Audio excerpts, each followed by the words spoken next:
live on Facebook, YouTube, Twitch, and blasttheradio.com. This is the Lowell Green Show.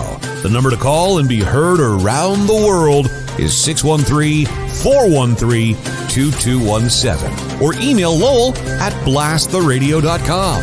And now, here is Lowell Green. Thank you, John. So, does anybody really care that the Liberals and the NDP have given police, and folks, this is true, they have given police until the middle of March the power to obtain your banking information, freeze your bank account with no judicial review, no judicial permission, and no appeal. Police don't have to give a reason.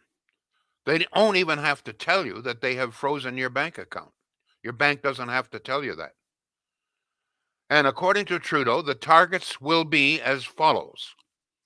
Anyone who donated to the convoy. Anyone who took part in the convoy in any way. And what he calls influencers. That is, anyone who encouraged the convoy in any way. Now, the fact that this support, that the encouragement, may have come when this convoy was first launched and was perfectly legal, doesn't matter. Doesn't matter whatsoever. We have reports, for example, and I have not been able to confirm, but it hasn't been denied, that a woman in the West Coast donated $50 from almost day one when this was a perfectly legal operation. She donated $50, and guess what? Her bank account has been frozen. Did she do something to tick police off? Who knows? But that's the kind of situation we've got now. The Liberals and the NDP, they all sorts of assurances. Oh, well, we won't pick on the little guy. Well, a $50 donation sounds pretty small to me. I don't know about you. And I must also remind you that here in Ottawa, little coffee shop owner, they had a little coffee shop. They provided apparently some free coffee to some of the protesters. They have now been charged. They may lose their restaurant. Now, if this is not a police state, then can someone please give me a better definition of a police state? If police, without any sort of judicial review, without any sort of an appeal, strictly on their own volition, apparently they don't have to have proof, just suspicion that you donated or that you encouraged, and it could be game over for you. If you run a company, they freeze your account, you're out of business. You can't meet payroll. If you have a mortgage with the bank, you may lose your home. You may lose your job on the mere suspicion by a police officer that you did something that was perfectly legal at the time. Folks, I am not making this up. I challenge all of you out there who care about your country, read what the Emergency Measures Act says.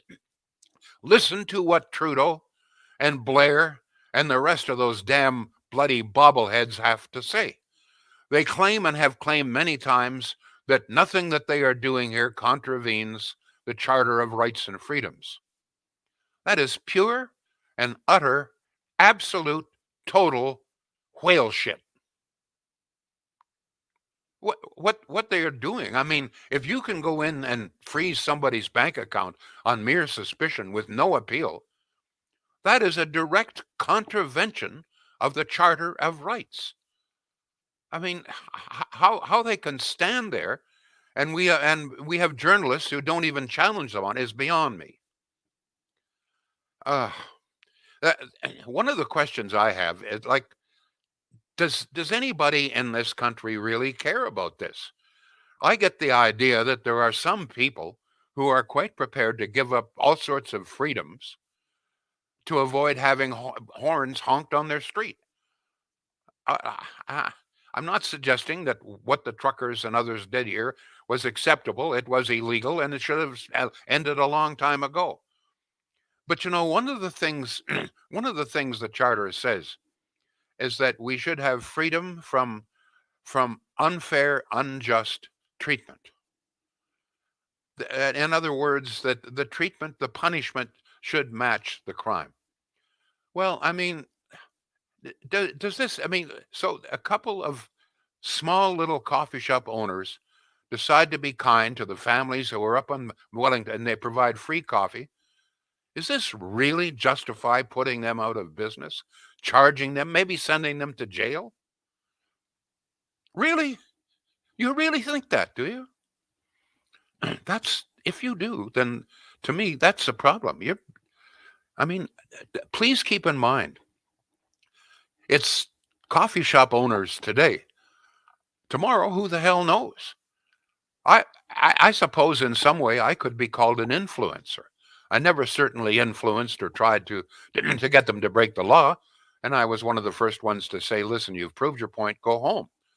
But at first, I supported. I thought that this was illegal, that there were all sorts of problems out there, that many of the complaints that they had was justified. And my feeling was shared by obviously tens of thousands of people who supported them along the way. Am I an influencer? Am I in danger? I may be. I mean, it was this son of a bitch, as far as I am concerned, the Prime Minister of Canada, the most Machiavellian, dangerous, underhanded man that I have ever seen lead any country. Well, certainly lead this country. I'm absolutely convinced and have evidence that he's the one that got me fired and Rob Snow fired from CFRA. If he will do that, if his people will do that, imagine what they could do to you. I'm not trying to exaggerate here, folks. More than with now, I don't. Excuse me. Originally, they told us they were giving us numbers of the bank accounts that are frozen, and the last figure I had was 206. But if I don't know if you've noticed or not, but they've stopped giving those figures. I have no idea, and I'm sure that you don't either. How many bank accounts have no? Is it is it 250? Is it 300, 400, 500, 1,000? I don't know. They won't tell us anymore. There's total absolute secrecy. In fact, it was like pulling hen's teeth to find out the criterion. The fact that if you donated, took part, or encouraged as an influencer, that you are liable to have your bank account frozen, and there's no appeal, and it's the police who make the decision. Is that a police state? Or the start of one? Let me point out something else that what really disturbs me. As you know, last night the NDP, quivering mass of jellyfish, every damn one of them, kissed the Liberal ass and voted with them to extend the War Measures Act, which we now call the Emergency Measures Act. I'm sure that you're aware that almost every honest legal expert that I have listened to says that there was no need for this in the first place, that everything that the police did, except for the banks, but everything else that they did to get people off the streets here in Ottawa, they could have done under existing law. And there certainly was no reason to extend this. But they extended it. My feeling is, and I'd like your opinion on this, I think sadly that the truckers and the welders and the steam fitters and everybody that took part in this convoy have fallen into a very cleverly set trap by Trudeau. Because now Trudeau will be able to go to the next election. And don't forget that he continues to demonize these people, claiming that they're a terrible threat, throws out the specter of what happened at the White House, the storming of the White House. Nothing of that sort even came close to happening here. But Trudeau has demonized them. So he's able to go to the next election, Trudeau, to the next election and say, look at what I saved you from. I'm the only guy that stood up to these people. They were threatening. They were going to overthrow the government. We were going to have a government of God knows what evil Americans and truckers and welders and, carpenters and mechanics. And That's essentially what Trudeau was able to say. I rescued you, saved you from a fate worse than death. And that's, I'm going to tell you that that will be the main argument that he advances in the next election. But let me just tell you the difference, the way we treat things. As you're aware, some of you may be aware because there's been very little coverage, that a very serious violent event occurred in northern British Columbia. A group of some 20 masked and uniformed, they were wearing camouflage uniforms, attacked a group of defenseless workers drilling for gas or installing a gas pipeline. They intimidated, threatened the workers. They attacked some of the workers with axes. They smashed and did more than several $1 million worth of damage to equipment. In one case, they tried to light fire to a number of the vehicles and equipment, so forth. In one case, a group of workers ran to a truck. They locked themselves in the truck, and the masked men tried to light fire to the truck, to roast the people inside. I'm going to tell you right now, no emergency act has been applied to that. And I'll bet you dollars to donuts that no arrests will ever be made. They have video of it, but I'll bet you dollars to donuts that no attempt will ever be made. Why? Well, because these were obviously environmentalists. These were left wingers. And left wingers can do things very clearly that welders and truckers can't do. I'm sorry to be so cynical, but that's the way I see it. How do you see it? And if there's anything else you want to talk about, the Watson Diane Dean's feud, wasn't that a beauty? Your opinion on that? By the way, do you think that firing Diane Deans as chair of the Police Services Board was justified? And do you think this pretty well cancels her chance of becoming next mayor, or do you think it'll help it? And what do you think of the job that Candice Bergen is doing so far as interim leader? But primarily, I'd like to know if any of you understand or appreciate how serious this Emergency Measures Act is to empower police. Now, I've always been a strong supporter of police, but I don't think that you can safely give anybody, including elected officials, this kind of power just on suspicion with no judicial. I mean, you can't enter a person's home without a warrant. You may know that there's a murderer inside, but you got to get a judge to approve a warrant. But you don't have to get a judge to approve to go in and seize your bank account. I don't know. John, got any response so far? Yes, we do, and I don't even know where to begin. Did you see the video, by the way, of the coffee shop owners? I didn't know. I did. Why? And I have a few issues with those coffee shop owners, if I can be so bold. Sure. First off, yelling at the police outside. The police wanted in to have a conversation, whatever, and they refused to let them into their coffee shop, saying to the police, "You're not from this city. I don't have to trust you." Right. So I don't have a problem with that. So you're saying, wait, the Ottawa police ask for help from the Calgary Police Service, Edmonton, Vancouver, Hamilton, Kingston, etc., OPP, RCMP, and because it's an RCMP officer. Can I just remind you of something? That the Emergency Measures Act had not been passed as yet. No, exactly. Okay, you cannot enter a private residence without a warrant, without approval. What they did was perfectly legal. No, I understand that. But the pushback from the owners saying that they don't have to take any orders from police that are not from Ottawa, that's factually incorrect. You do. Well, as I say, you have to obey a lawful order from an officer of the law. So you feel that this justifies essentially throwing them in jail or putting them out of business? I think they made an egregious error. I think they pushed back on police where they didn't. Why did the police want to go in there? Why did the police? Because they were open. Because they were open in a zone that was they were closed. No, they were open, serving coffee. Oh, okay. And the police wanted them to close. But this is the problem, you see, when you give police this kind of power. I mean, very clearly, the Constitution, I'm not sure if it's in the Constitution, but the law in this country says you cannot enter a private residence unless there is absolute proof and urgency 100% agree. without a warrant. They didn't have a warrant. No, they did not. And who knows what sort of action? You mean what the police had said? I don't know. I understand the fear, but yep.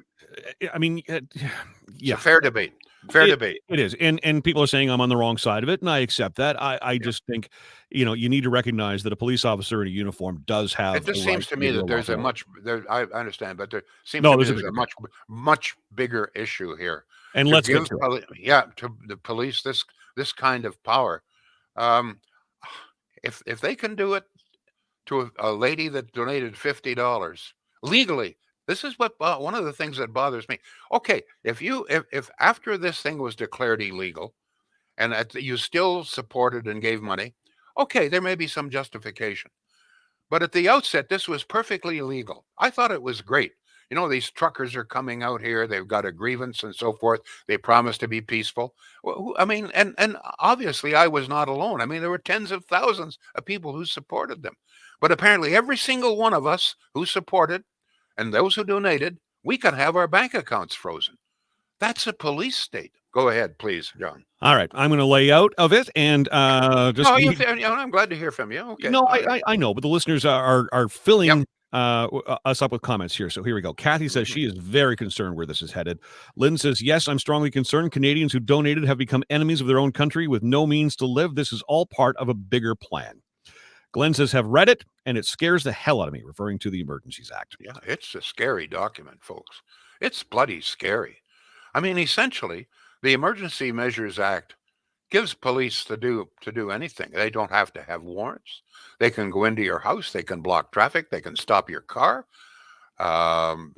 with no judicial review. It's not just the banks. This is a very serious document. Go ahead, please. 613-413-2217 is the number if you'd like to call the show. 613-413-2217. You could text as well. David says, how many people were arrested or had bank accounts frozen when the train tracks were blocked for over 3 weeks in the fall of 2019? None, he says. That's right. Brenda says, when I say this, I'm called a conspiracy theorist. Looks like I'm in good company here, at least. Shirley says she loves Candace. Bobby says Candace Bergen is doing a fantastic job as interim leader. Glenn says regarding the Emergencies Act, this is bullshit. Craig says liberals have said it's up to the banking institutions to make the decisions whether or not to freeze an account, and they no longer are compelled to reveal the individual's account. Who believes that? Lynn says, yes, I'm extremely scared. We need to ask what the real motive of the government was to still vote in the Emergency Act, knowing the Ottawa protest was cleared. Let me respond to that again. I believe that this is part of Trudeau's idea to win the next election. He's demonizing these people. He's saying there's still a threat. He's sort of holding out this vision of the attack on the White House. And I don't know if you've noticed or not, but several of his cabinet ministers have talked about Donald Trump. What they're trying to do is create this idea that we are in danger of Parliament being stormed, just as was the White House, when in fact nothing of the sort even came close to happening. But the more he demonizes, the more he creates the idea that these people are dangerous, that there's foreign interference, etc., the stronger he appears, because he can now say, I saved you from this. That, to me, is what he's going to be claiming, that I saved you from this. Go ahead, John. A text at 613-413-2217. This person says, scares the hell out of me. Why did I spend 25 years in uniform protecting this country? Wow. Barry says, much better to be a cynical person than a brainless zombie that keeps voting for a useless liberal government. The only one you can trust is Shields and Pakenham, says Laurentian View Terry. Thank you, Terry, very much. You're not wrong on that. Yeah, let's talk about Shields. There you go. There's your opening. Shields is totally neutral on this. Pretty hard to be neutral, but if you're going to stay in business pretty well, very clearly you don't want to be giving free coffee to protesters or taking sides. God knows. But seriously, we've talked about this many times. If you're in the market for appliances, all I am saying is give Shields a chance. I know that they don't have the money to spend the kind of advertising that Bad Boy has and Walmart and all the rest of the big box stores, but what they specialize in is really good service and very, very fair pricing. They know that they've been in business since 1947. They know the business well. They shop the competition. They understand what the prices are, and they make darn sure that they are very competitive and in some cases can beat price. Hey, listen, with skyrocketing inflation these days, every penny that you can save is a penny earned. All right, and you can save a few in all probability, and thus earn a few if you just give Shields a chance. Shields.ca. Back to you, John. All right, I can barely keep up with all the comments, and thank you for them on Facebook, on YouTube, on Twitch, etc. I pop as many up on the screen as I can, which if you're listening on the audio stream doesn't really help you much, but I read as many as I can to Lowell as well for you. All right, Bobby says, why don't we talk about who Justin Trudeau actually works for? Why doesn't anybody in your position speak honestly about the pure evil Zionist cabal that fuel our parliament? Excuse me? Here, a Zionist cabal? Yeah. Who's the author? Who wrote that? That's Bobby. Bobby, you are a racist pig. Never contact me again in any way. This is hate mongering. For you to claim publicly that the Jews are behind this, you talk about Nazism. You're a freaking Nazi as far as I'm concerned. Bugger off. You know what? Climb into your slimy little hole and never come back out again. On to the next, please. Son of a bitch. Kathy says, I have a question. First, it was said that the Emergency Act was only till the middle of March, but yesterday Trudeau mentioned he would like to extend it at least 3 months more. Is he allowed to? I never heard. I see that, and I've done some research. I cannot find out that he said that. I have to be honest. But it certainly will be there. Now, they keep saying, oh, well, we'll drop it as soon as we can. Well, when is that? What I mean, the streets are empty in Ottawa now. All the bridges are wide open. What's the justification to continue this even now? He says, well, as soon as we don't need it, we'll drop it. Well, why do you need it now? Go ahead, John. Somebody would like to hear Bill Carroll interview you. I don't know why they say that, but okay. 613-413-2217. The Emergency Act is like using a cannon to a verbal fight. Overkill. I also like that the cops were carrying rifles at a peaceful demonstration. I don't know if they were carrying rifles. Oh, yes, they were. Some of them were carrying submachine guns. I have no business speaking on that. I can't identify. I thought it was just tear gas guns, beanbag guns. I don't know. I'm sure there were rifles there. There had to be. Anyway, I told you I would stay out of it. I'm staying out of it. Julie says, I think this Emergency Act passing is very scary. I think freezing bank accounts is insane and not right. I do believe they needed to follow the money, but not this way. Barbara says, I truly believe that everyone other than diehard Liberals and NDP feel extremely sad, confused, and angry. But I also feel hopeless. And yes, it was a trap by Trudeau and bobblehead Freeland and Jagmeet. Calvin says, who are the imbeciles that wrote the Emergencies Act and okayed it? The Emergencies Act is very clear. It was the Conservatives amended. We had the War Measures Act, which was applied, as you know, by Pierre Trudeau, all right?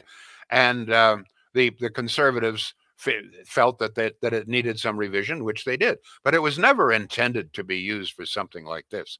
The Emergency Measures Act was intended to be used if there was real danger of some sort of military coup, et cetera, et cetera. If police did not have the power to act, I mean, the police always had the power to go in and arrest and tow those vehicles away. Come on.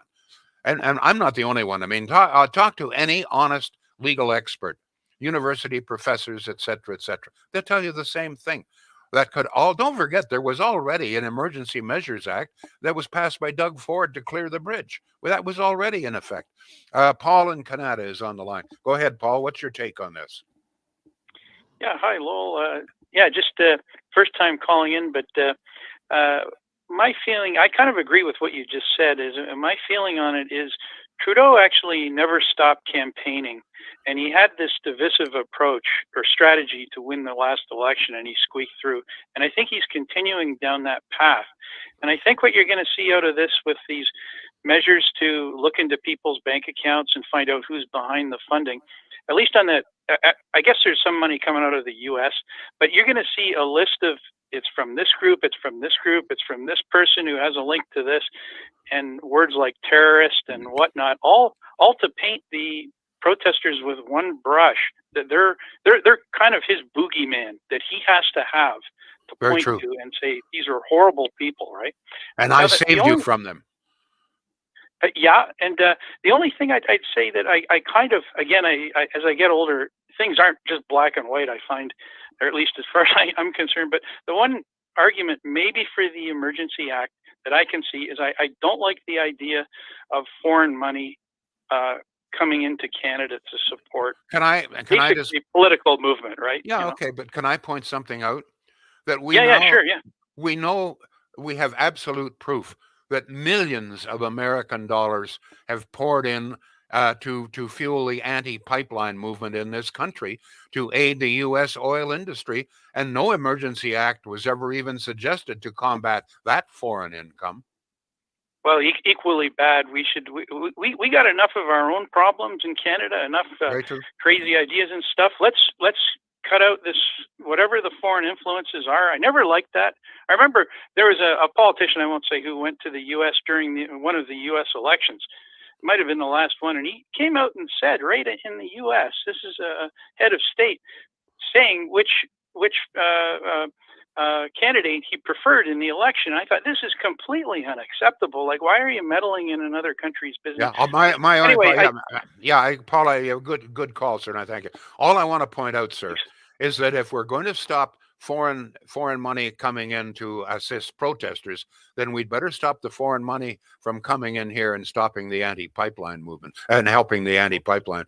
Paul, thank you, sir. Very good. You're a thoughtful man, and I appreciate it. Thank you. John, back to you. Mike says, what do you think about what Watson said, that he wanted to sell some of the trucks to help pay the bill instead of charging taxpayers? Well, this is just part of the demonizing.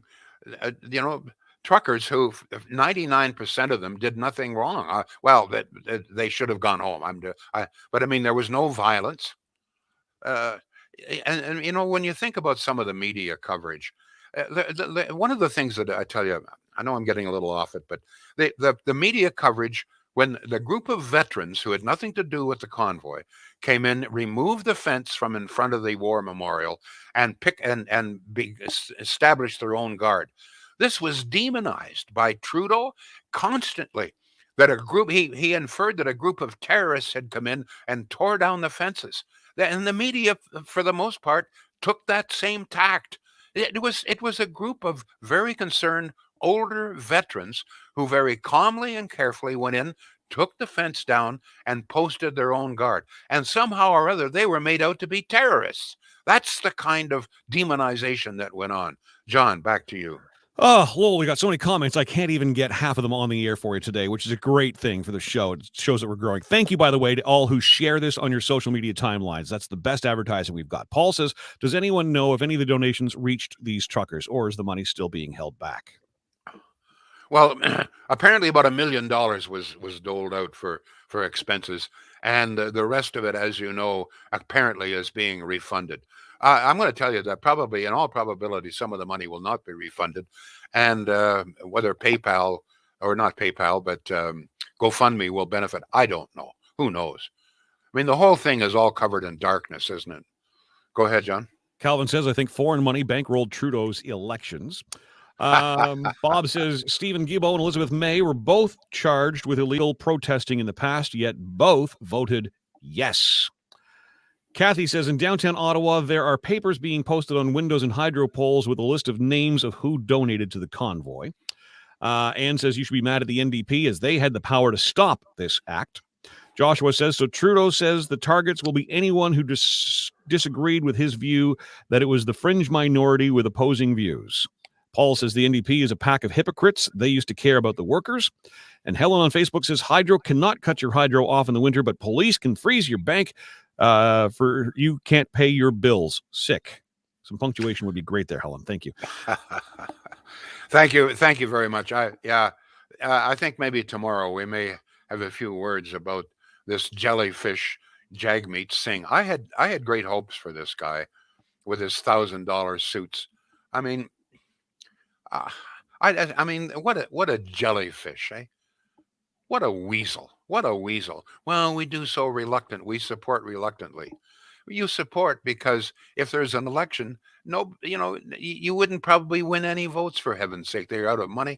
It was a total lack of principle. Here's the NDP, supposed to be the party of principle, the party of the little guy, the little blue-collar worker, and to which I can only say bullshit.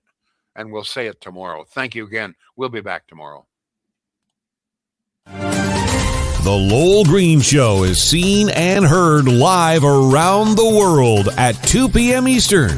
Connect with us online at blasttheradio.com/Lowell Green. Can't join us live? Download the Lowell Green podcast. Available on Apple, Spotify, Google, and more. Ask your smart speaker to play the Lowell Green podcast. This is a production of blasttheradio.com.